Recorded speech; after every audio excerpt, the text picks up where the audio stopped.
Baik, selanjutnya dari hamba Allah 20 tahun dari Sulawesi Selatan, saya tidak dapat menafkahi anak dan istri saya dengan baik karena pendapatan yang kurang. Dan karena itu istri saya tidak mau melayani saya sama sekali. Bahkan berhubungan lagi tidak mau. Mohon solusinya gimana ya Ustaz? Ini nggak boleh ini. Istri tidak boleh seperti ini sikapnya. Kalau memang penanya ini jujur, dalam arti kata dia sudah berusaha tapi memang tidak ada pendapatan, ya dia harus bisa berikan pengertian istri. Dan istri harus bisa mengerti masalah itu. Tidak boleh dia melakukan hubungan mutus sama suami. Kecuali suami memang zalim. Dalam arti kata, Anda penanya ini bekerja tapi Anda misalnya dapat gaji 5 juta. Anda cuma kasih 1 juta. Padahal mungkin istri butuh 2 juta. Anda pokoknya tidak mau tahu. Nah itu mungkin di saat itu dia punya hak. Bahkan untuk tidak melanjutkan lagi rumah tangga dengan Anda. Karena nafkah yang harusnya dia terpenuhi. Ya, mungkin anak-anaknya menangis depan matanya butuh susu. Mungkin dia juga butuh makan, anak-anaknya juga yang sedikit dewasa mungkin sudah butuh makan, bukan cuma susu, tidak ada makanan. Suami dihubungi tidak mau tahu, nah itu lain. Tapi kalau kondisi Anda benar jujur, ya semestinya istri tidak boleh begini. Ya. Jadi saran saya, karena di sini diminta mohon solusinya Ustaz. Yang pertama, Anda berdoa dulu kepada Allah Subhanahu Wa Taala agar dibukakan rezeki dan kami pun doakan insya Allah. Dan Anda juga berdoa agar Allah berikan pemahaman menggambarkan keadaan sebenarnya kepada istri Anda ini. Allah SWT biarkan menggambarkan. Nanti akan sampai ke istri Anda dengan caranya Allah. Mungkin ada orang lain yang menceritakan misalnya. Kemudian juga kalau ada satu kota bersama, Anda bisa datangkan istri, perlihatkan tempat kerja. Kalau Anda lain kota, Anda bisa minta salah satu dari teman yang bisa menggambarkan ya. Walaupun tidak harus, jangan video call sama istri sehingga istri Anda kelihatan oleh teman Anda, tidak. Tapi dia bisa memberikan gambaran misalnya dengan voice suara. Kalau memang keadaan perusahaan kami begini atau tempat kerja kami begini dan begini, diberikan gambaran. Yang ketiga adalah libatkan keluarganya, libatkan pihak ketiga dari orang-orang yang dihormati, berikan gambaran gitu kan. Allahu a'lam. Selanjutnya dari hamba Allah 32 tahun dari Banten. Setelah Assalamualaikum warahmatullahi wabarakatuh. Yang pertama, bagaimana menasihati suami dengan cara baik agar mau kembali hijrah dan menuntut ilmu bersama? Jawabannya begini. Menghadapi suami, kita harus mengenal karakter suami. Karakter laki-laki. Karakter laki-laki itu tidak suka digurui. Tidak suka dihardik. Ya. Jadi kalau ibu mau mengajak suami, ya, hijrah, taubat, kepada hal yang lebih baik, maka hindari dua hal ini. Jangan kesan menggurui, jangan kesan menghardik dia. Itu kamu sudah jauh dari agama, tuh ayo kembali sekarang. Nanti kalau tidak nanti masuk neraka. Hardikan. Yang terjadi pasti penolakan. Lalu bagaimana caranya? Kalau menurut kami Allahu a'lam, ibu coba cari tahu, kan di sini bahasanya agar mau kembali hijrah. Yang saya tangkap berarti sudah pernah hijrah, kan gitu. Nah ini beda bahasanya dengan orang yang belum pernah hijrah. Kalau sudah pernah hijrah, Anda coba cari tahu dulu penyebab dia hijrah apa. Mungkin dia pernah cerita. Dia pernah dengarkan ceramah ustadz siapa, syekh siapa, dia pernah baca buku apa, tulisan apa. Anda ingatkan kembali itu. Dengan cara Anda share di handphonenya dia. Atau di masa-masa lagi harmonis ya. Selepas biologis misalnya Anda bicara baik-baik sama dia. Anda ingatkan masalah itu. Mudah-mudahan bisa kena selain memang, maksudnya kena ke dalam hatinya. Selain itu Anda juga doakan dia. Itu dua hal. Yang kedua, masih penanya yang sama. Apakah boleh jika suami beberapa kali berselingkuh kemudian meminta tolak darinya? Oke. Apakah boleh minta tolak dari suami yang beberapa kali selingkuh? Jawabannya boleh. Boleh. Tidak ada masalah. Karena dia sudah melakukan pelanggaran. Beberapa kali loh di sini ya. Artinya pertama kali dia selingkuh, mungkin dia berzina, dia minta maaf, lalu dimaafkan. Yang kedua kali dia ulangi lagi, dan seterusnya. Itu boleh saja. Ya. Yang ketiga, saat ibu perempuan belum meninggal, beliau berpesan agar anak perempuannya tetap bekerja hingga memiliki rumah. Namun kenyataannya sudah beberapa tahun menikah dan bekerja tapi belum juga ada rumah. Apakah jika perempuan berhenti kerja dan tidak mengikuti pesan ibu itu berdosa dan salah? Insya Allah tidak. Insya Allah tidak. Ya. Karena pada saat sudah menikah, kalau memang anak perempuan ini sudah menikah ya, Maka dia kan punya kewajiban lain mentaati suami dan segala macam, dan suami punya kewajiban untuk menanggung dia. Dari satu sisi, di sini pesan yang ibu titip pesankan, anaknya tidak boleh berhenti bekerja sampai memiliki rumah. Ini pesan bukan sebuah kewajiban yang harus diiyakan. Kalau seandainya dia bekerja sampai dia tua, sampai pensiun tidak bisa kumpulin uang karena gajinya kecil, dia berada di sebuah perkampungan, apakah dia berdosa? Jawabannya tentu tidak ini.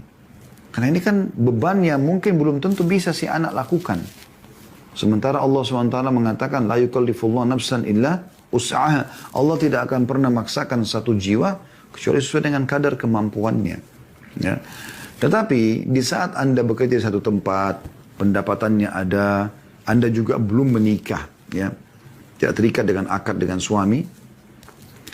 Kemudian Anda juga bisa Anda targetkan ada rumah yang bisa Anda cicil misalnya. Maka itu lakukan sebagai bentuk bakti pada ibu. Tapi ini bukan satu kewajiban. Insya Allah mudah-mudahan tidak berdosa kalau Anda sudah berusaha ya. Masih pertanyaan yang sama yang keempat, apakah jika suami menyakiti hati istri akibat perkataan dan perbuatan yang kurang baik berpengaruh terhadap kelancaran dan kebutuhan rezeki yang dicarinya? Bagaimana cara mengingatkan dengan baik hal tersebut? Ya. Kalau apakah itu berpengaruh pada rezeki? Bisa saja.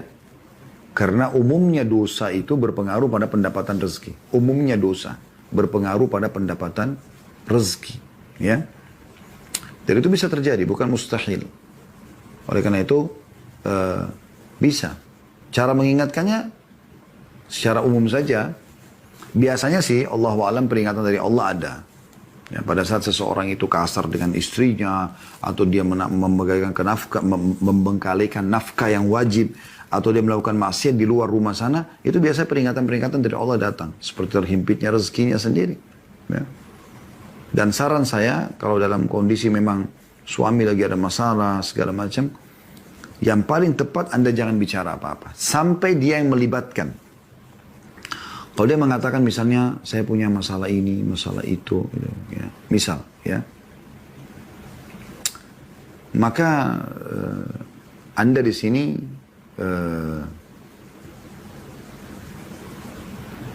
berikan masukan.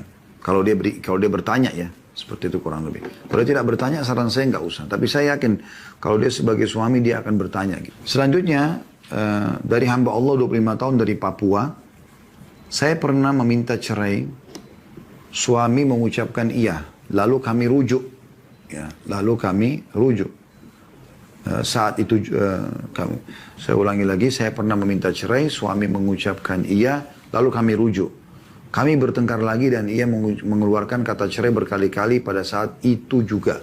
Lalu kami rujuk dan bertengkar lagi, namun ia tidak mengucapkan cerai, tapi menyuruh saya kembali ke orang tua dan memaki sampai memukul saya. Sampai saat ini saya bertahan karena anak saya. Pada saat pertengkaran dia masih dalam keadaan sadar, kecuali pada saat memukul. Bagaimana status pernikahan saya, Ustaz? Allahul Musta'an. Allah tempat kita meminta pertolongan. Saudaraku seiman. Kata Nabi Muhammad SAW, sesuatu yang pasti terjadi. Tidak ada keraguan. 3 hal. Sesuatu pasti terjadi pada 3 hal. Tidak ada keraguan. Pernikahan, perceraian, rujuk. Ya. Pernikahan contohnya begini. Kalau seandainya saya punya anak perempuan, teman saya punya anak laki-laki. Lalu saya atau dia mengatakan, nanti kalau anak kita besar kita jodohkan ya. Saya misalnya menawarkan, dia mengatakan, oke, baiklah. Bahasa itu saja, ya sudah ada seperti khidbah, ada ikatan hukum. Anak-anak nanti kalau sudah mulai mengerti, kita sampaikan dulu ayah atau ibu pernah jodohkan kamu sama si fulan. Kalau dia mengatakan saya tidak mau, maka batal. Ini tidak boleh main-main. Ya. Yang kedua masalah cerai. Ini yang sedang dibahas. Tidak boleh sama sekali bermain-main ini. Allah subhanahu wa ta'ala menjadikan cerai di tangan Anda, wahai kaum laki-laki, karena Anda dominan akal. Akal itu tidak akan buru-buru mengambil sebuah keputusan. Dia akan cerna dulu dengan akalnya, baru kemudian diambil keputusan. Kalau cerai ada di tangan istri, mungkin sehari bisa 10 kali kita diceraikan oleh istri, karena sedikit kecewa dia bisa mengatakan, saya ceraikan kamu, dan jatuh tolak. Maka di sini laki-laki harus berakal, tidak boleh sembarangan mengucapkan kalimat cerai pada istri. Ini masalah halal atau tidak halal kemaluan dia. Hubungan biologis Anda, status Anda sebagai suami dan dia sebagai istri. Ini jelas salah, nggak boleh main-main soal ini. Sampai saya masih ingat dulu waktu kami tingkat 3 kuliah di kota Madinah, belajar fikih, dosen kami bernama Dr. Syarif, hafizahullah, saya tidak tahu sekarang beliau masih hidup atau tidak. Tapi beliau waktu itu bekerja sebagai wakil daripada hakim di kota Madinah gitu ya. Nah beliau sempat kami membahas bab cerai, lalu beliau mengatakan pendapat ulama tentang masalah ini sangat tegas. Kalau seandainya ada seorang wanita naik tangga, ini saya ingat betul perumpamaan beliau ya, naik tangga, lalu kemudian suaminya bercanda aja mengatakan, kalau kau naik saya ceraikan, kalau kau turun saya ceraikan. Maka kapan istri naik atau turun jatuh tolak itu, walaupun cuma bercanda. Kalau tidak boleh ceraikan, dia turun dari tengah-tengah yang tidak melewati atas ataupun bawah. Coba bayangkan. Jadi nggak boleh main-main soal ini. Ada pendapat ulama yang mengatakan cerai tidak jatuh di saat emosi yang sangat besar. Misalnya yang sampai membuat dia lalai betul, bukan cuma marah-marah biasa ya. Maka ini baru tidak jatuh tolak. Dan ini nggak boleh sembarangan. Dan Allah SWT mengatakan dalam Al-Quran, A'udzubillahi minasyaitonir rajim, at-talaqu marratan. Cerai itu 2 kali saja. Dikenal dengan tolak raj'i. Cerai yang boleh kembali lagi. Seorang suami mengatakan, saya ceraikan kamu dengan kalimat jelas. Atau kalimat isyarat tapi niatnya cerai. Seperti tadi, pulanglah ke rumah orang tuamu. Tapi dia niat cerai. Maka di sini jatuh tolaknya. 3 kali masa suci atau 3 kali haid namanya masa iddah. Di sini mereka boleh kembali, boleh rujuk. Nah ini sekaligus kita bahas yang ketiga tadi ya. Nikah, cerai dan rujuk. Rujuk itu apa? Kembali. Nah di masa ini boleh kembali. Kalau mereka kembali dan baikan, apakah saling memaafkan, apakah mereka interaksi biologis, maka sudah terjadi rujuk kembali di sini ya, rujuk mereka. Nah, kembali ini tidak butuh akad nikah, kecuali lewat masa iddah 3 kali masa suci, baru mereka mau kembali misalnya setelah setahun mereka akad nikah baru. Ini cerai pertama. Cerai yang kedua misalnya dia ceraikan ini, terus 1 tahun kemudian dia katakan lagi saya ceraikan kamu misalnya. Wa na'udzubillah, 2 kali. Maka ini masih bisa kembali sama hukum yang pertama. Tapi kalau dia sudah ucapkan yang ketiga kali, namanya tolak bayin. Nggak boleh kembali lagi nih. Udah lewat batasnya. Ya. Nah, kalau mau kembali lagi, ini kalau mau kembali lagi. Hanya terbuka variabelnya, koneksinya untuk bisa kembali, 1 syarat. Yaitu, mantan istrinya menikah sama laki-laki lain dengan pernikahan normal. Normal, bukan rekayasa. Normal, mereka menikah, kemudian terjadi cekcok dengan suami itu cerai, yang suami keduanya cerai, tidak ada hubungannya sama si mantan suami pertama, sudah jadi janda yang kedua kali si perempuan ini, baru boleh dia kembali kepada mantan suami pertamanya, terbuka. Tapi pernikahan sama suami keduanya bukan rekayasa. Karena kalau rekayasa masuk dalam hadits Nabi SAW, la'anallahu al-muhallil wal-muhallil lahu. Allah melaknat suami yang mengatakan pada temannya, nikahi istri saya ini. Habis itu ceraikan ya, supaya bisa nikah lagi sama saya.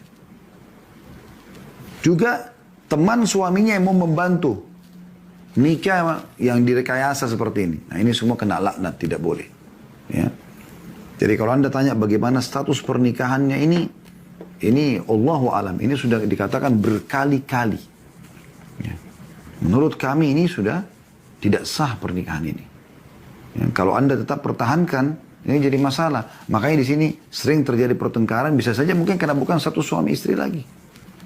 Tapi Anda supaya tenang, Anda boleh menuju ke KUA setempat, itu saran kami ya. Pihak pemerintah, Anda konsultasikan kepada kepala KUA-nya kejadian seperti ini. Apa anjurannya Anda bisa ikutin. Allahu alam. Tapi secara hukum syari apa yang saya jelaskan tadi, seperti itu. Allahu alam kalau memang ada keputusan lain ya, yang memang sudah disepakati oleh pemerintah segala macam, itu bisa saja ya. Karena juga ada mungkin melalui MUI segala macam, itu bisa saja, bisa terjadi. Tapi ini yang kami ketahui. Selanjutnya dari hamba Allah 24 tahun dari DKI Jakarta. bagaimana cara menghadapi mertua yang selalu ingin bertemu cucu. Karena mertua selalu memaksa untuk bertemu datang ke rumah. Atau kami yang disuruh ke sana setiap pekannya.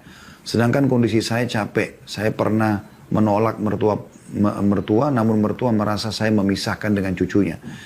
Jika saya kasih anak saya ke mertua, saya sangat khawatir karena mertua sering rekam video saja tanpa mengawasi dengan baik atau memainkannya tanpa memikirkan kondisi anaknya bagaimana.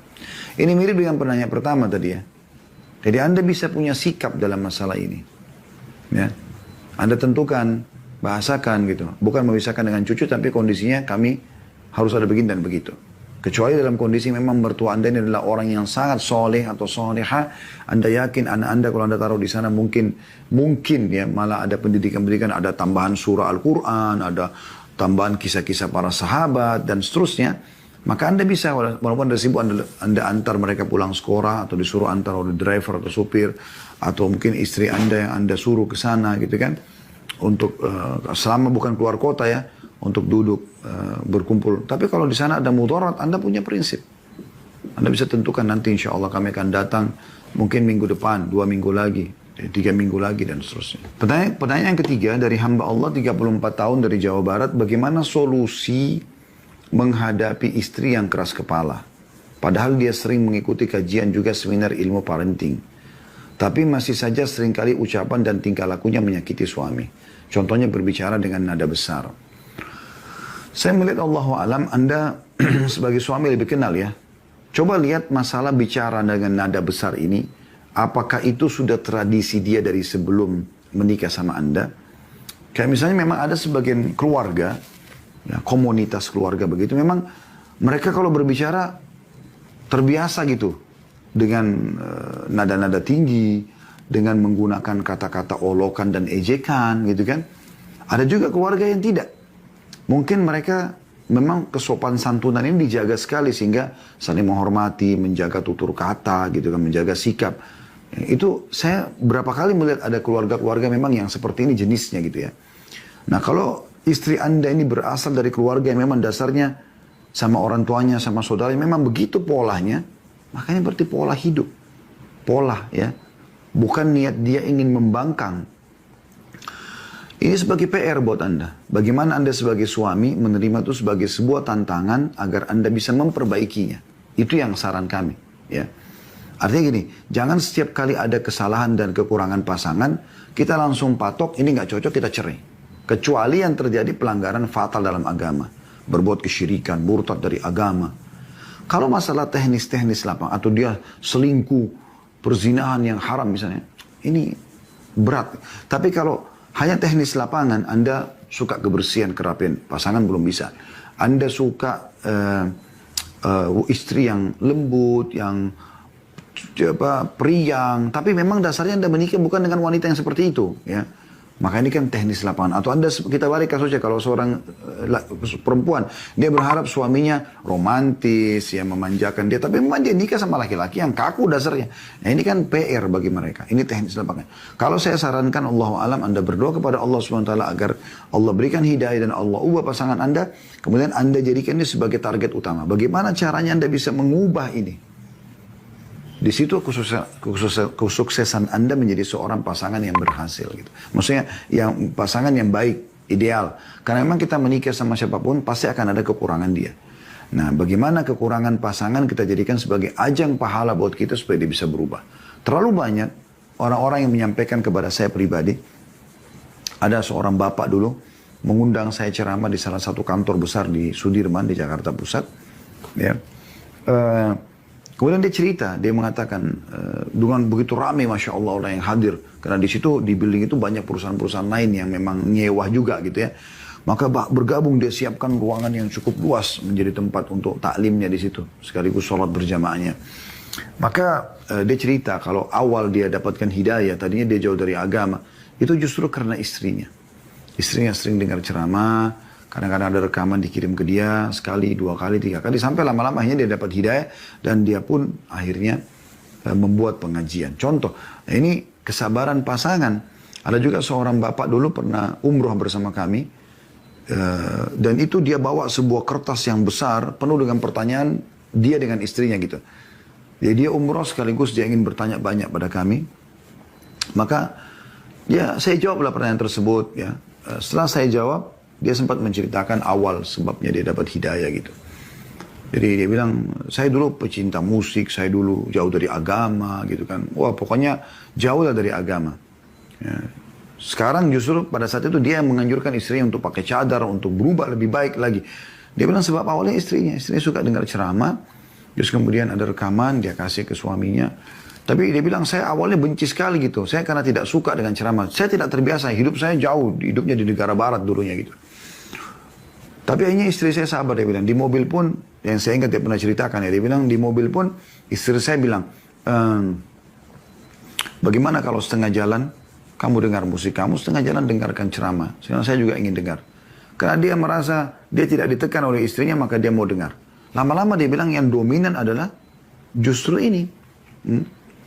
Justru ceramah itu sendiri, karena dia merasakan sendiri manfaatnya gitu. Ada bertambah ilmu, bisa membawa pada perubahan-perubahan, dan sekian banyak contoh dalam masalah ini gitu ya.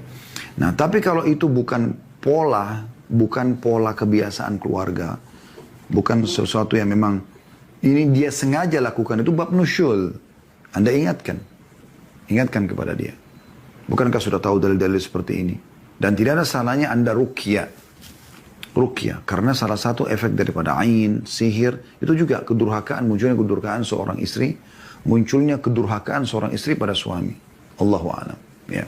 Anda kalau mau tahu tentang ruqyah bisa lebih fokus lagi mendengarkan ceramah-ceramah kami di playlist YouTube, insya Allah ada.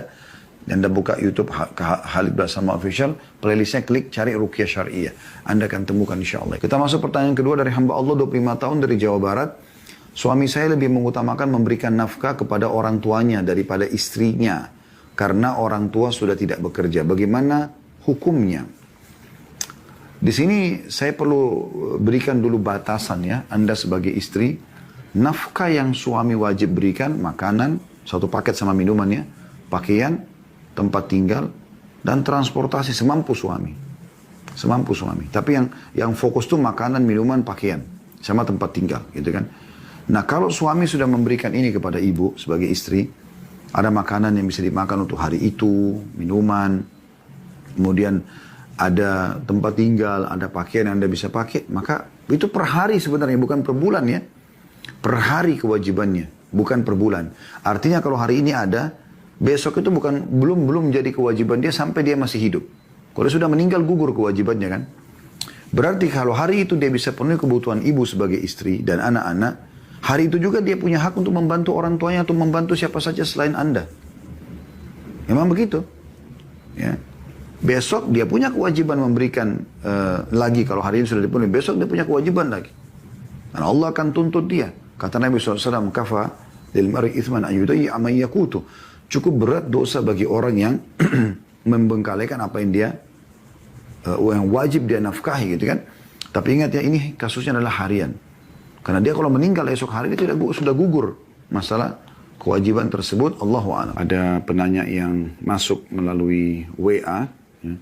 Dari hamba Allah, seorang akhwat 32 tahun, sudah menikah dari DKI Jakarta, dari 0812, 2 lagi, 63 kali, sekian-sekian.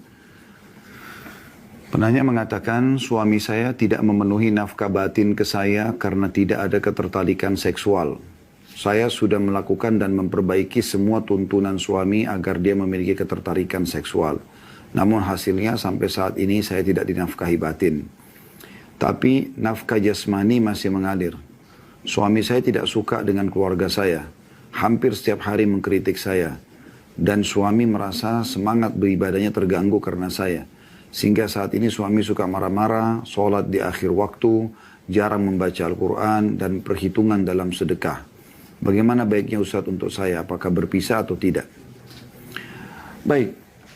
Bagi penanya ini dan penanya-penanya yang lainnya, saya menyampaikan dulu kepada Anda sebelum Anda bertanya dan juga kami jawab ya sebenarnya sebelum Anda menyusun pertanyaan dan juga pada saat kami akan jawab, bertakwa kepada Allah Subhanahu wa taala.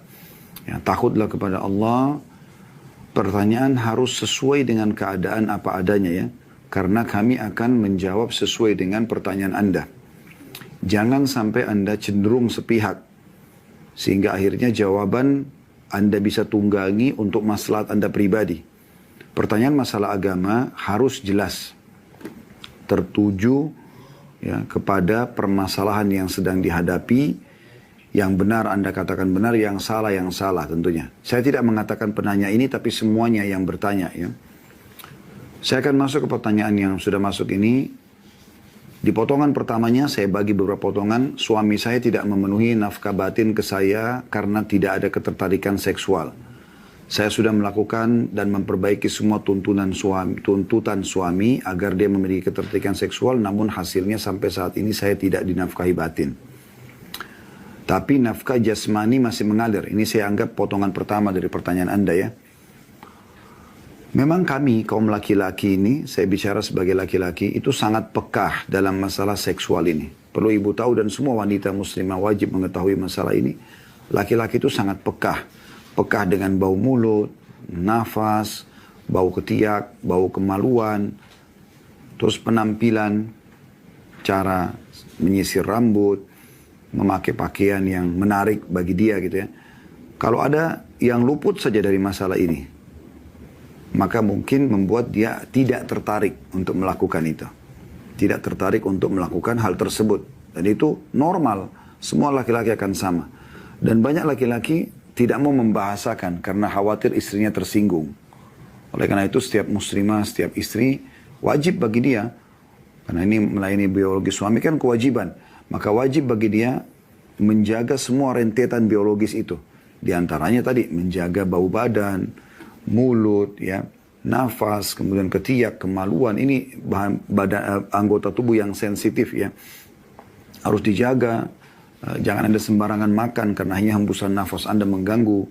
Atau bau mulut, ya, atau ada lubang di gigi. Usahakan Anda selalu sikat gigi, ya, dan juga kumur-kumur pakai mouthwash mungkin ya.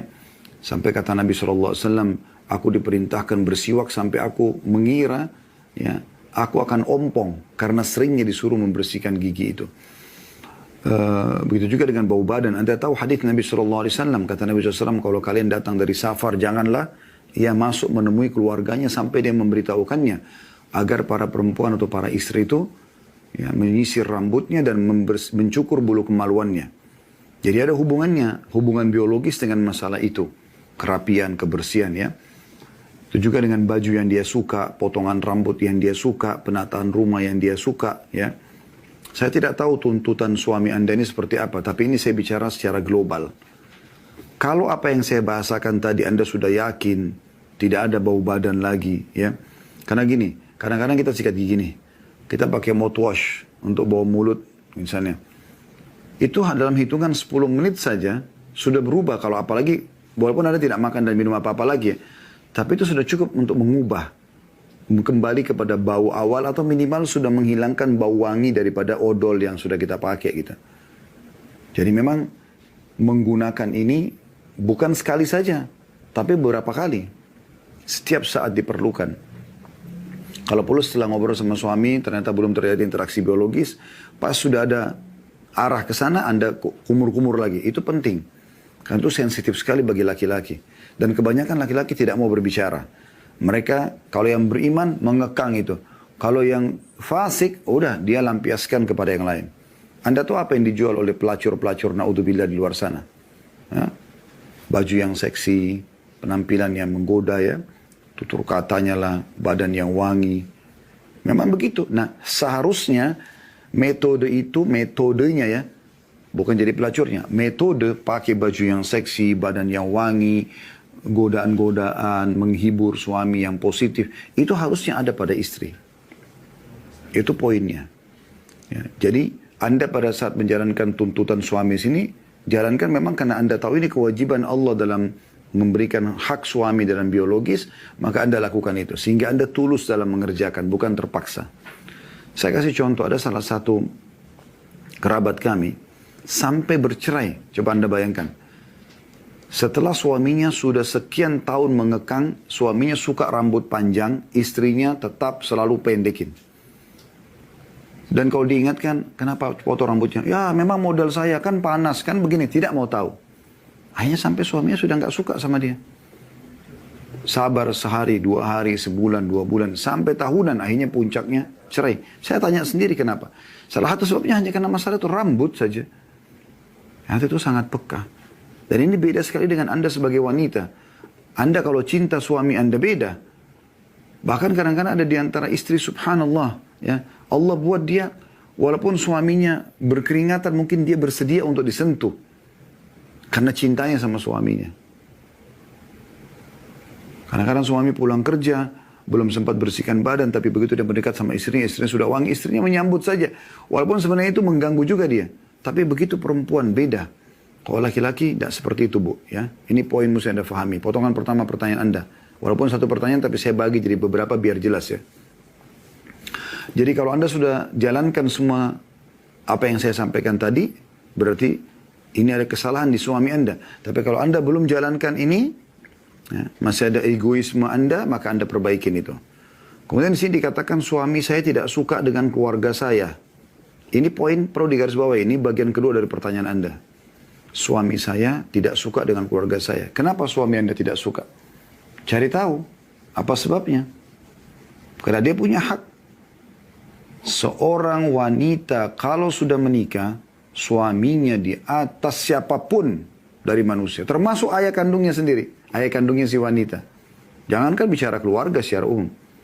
Ayah Anda yang Anda lahir dari sperma dia, yang nama dia ternisbatkan pada nama Anda. Misalnya nama Anda Aisyah, nama ayah Anda Abu Bakar, nama Anda Aisyah Abu Bakar. Anda menikah tidak bisa diganti nama ayah Anda. Tapi setelah menikah, kepatuhan Anda pada ayah menjadi nomor 2. Pindah kepada suami. Termasuk ibu Anda juga. Jadi memang dia punya hak yang Anda harus dahulukan dari keluarga Anda semuanya. Apa yang suami tidak suka, jangan dilakukan. Jangan ngotot. Tetap suruh saudara datang, tetap suruh orang tua datang. Suami butuh waktu sama Anda. Nah ini nggak bisa. Saya yakin setiap laki-laki normal, kalau dia sudah diberikan haknya, terpenuhi. Dan ini saya lihat memang inti permasalahan sebenarnya di masalah pertama tadi. Masalah biologis yang terbengkalai. Karena laki-laki kalau sudah terbengkalai di situ, rentetannya kemana-mana. Termasuk masalah emosional, ya. Termasuk masalah tadi dianggap kurang bersedekah, ya. Ini memang berpengaruh kepada hal-hal itu. Jadi Anda cari tahu sebabnya apa. Dan siapa di antara keluarga Anda yang dia tidak suka. Ya udah, batasi dulu sementara. Kemudian cari tahu momentum yang tepat. Anda bisa berdiskusi sama dia, berbicara dengan dia. Bicarakan baik-baik. Gitu. Ada masalah apa? Kenapa ayah saya? Kenapa ibu saya? Kenapa tante saya? Oh dia begini, begitu dan segala macam. Anda adil di sini. Kalau suami benar, Anda bilang, oh iya memang Anda benar. Memang kamu benar. Saya akan sampaikan ke keluarga saya. Tapi kalau suami salah, nasihatin baik-baik. Tapi kan bukan itu dalam Islam begini dan begitu. Kita bicara baik-baik. Ya. Itu dari suami Anda tidak suka keluarga Anda. Potongan ketiga. Hampir setiap hari mengkritik saya. Ini positif, Bu. Ya. Kritik itu kan berarti ada sesuatu yang dia tidak suka. Tidak mungkin dong kalau orang normal kritik tanpa sebab. Tidak mungkin. Pasti ada sesuatu di situ yang dia tidak suka, maka dia kritik. Anda bisa kritik orang lain. Kenapa? Karena ada yang Anda tidak suka kan? Kalau sesuatu yang tidak suka itu sudah hilang, saya yakin tidak ada lagi kritisnya. Tidak ada lagi kritiknya. Ya. Dari sini Anda ambil positifnya. Apa kata Umar radhiyallahu anhu? Saya akan terus berterima kasih seumur hidup saya kepada seseorang yang mengingatkan satu kesalahan saya. Beliau menerima. Kalau selama ini orang selalu puji kelebihan kita saja tanpa mengingatkan kekurangan kita, maka ini jadi masalah baru ini. Karena kita tidak pernah tahu yang mana kurang dari diri kita. Kalau yang lebih sudah oke. Tapi yang kurang bagaimana? Kadang kita butuh perbaikan. Kita kan manusia, punya banyak kekurangan. Saya melihat poin ini, bagian ketiga dari pertanyaan Anda, saya lihat ini positif. Kalau suami mengkritik Anda, itu positif. Sangat baik. Ya, supaya Anda bisa perbaikin kan gitu. Terima saja sebagai masukan. Potongan keempat, Anda mengatakan, dan suami merasa semangat beribadahnya terganggu karena saya. Sehingga saat ini suami suka marah-marah, sholat di akhir waktu, jarang membaca Al-Quran, dan perhitungan dalam sedekah. Kalau marah-marah ini pasti ada sebabnya. Ya, sudah kita, mungkin Anda sudah bisa tersentuh dalam hati tadi dari apa yang saya jelaskan sebelumnya. Ada sebabnya, biologisnya terbengkalai, ada keluarga yang Anda paksakan mungkin bertemu dengan dia, dan dia tidak suka dengan sikapnya misalnya. Ya, maka ini bisa menjadi pemicu marah. Kalau sholat di akhir waktu, Anda lihat dulu. Apakah semua sholatnya begitu? Atau memang pernah terjadi depan mata Anda? Makanya tadi saya bilang di awal pertanyaannya, Anda harus bertakwa pada Allah. Bertanya apa adanya keadaannya. Jangan kita terbawa karena kita ingin bertanya supaya ada pembelaan terhadap kita lalu kita membahasakan, gitu kan? Nah, dia mengakhirkan sholat di akhir waktu. Semua sholat kah? Dan Anda lihat dia lalai, lagi azan dia santai aja, dia main handphone, dia nonton.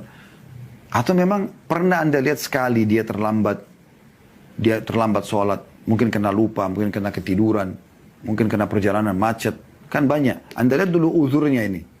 Seperti apa dia sholat di akhir waktu. Jarang baca Quran, itu bukan urusan Anda sebenarnya. Nggak ada hubungannya dengan permasalahan Anda ini. Karena itu hak dia pribadi. Dia baca Quran, tidak baca Quran, tidak ada hubungannya sama istri. Dia boleh baca, boleh tidak baca. Urusan dia sama Tuhannya Allah Subhanahu Wa Taala. Jangan dihubungkan dengan pertanyaan Anda di sini. Dan perhitungan dalam sedekah, ini juga hak dia pribadi. Itu urusan dia, karena sedekah itu sunnah. Dia boleh bersedekah, dia boleh tidak bersedekah. Dan masalah menghitung, Anda bilang perhitungan dalam sedekah itu, kalau harta dia, hak dia. Tidak usah ibu hubungkan dengan pertanyaan yang ibu sedang sampaikan. Kasus tadi masalah biologis yang terbengkalai itu. Kalau Anda tanya bagaimana baiknya Ustaz untuk saya, apakah berpisah atau tidak, inti pertanyaannya di sini, maka saya mengatakan perbaikin dulu apa yang kami sampaikan tadi.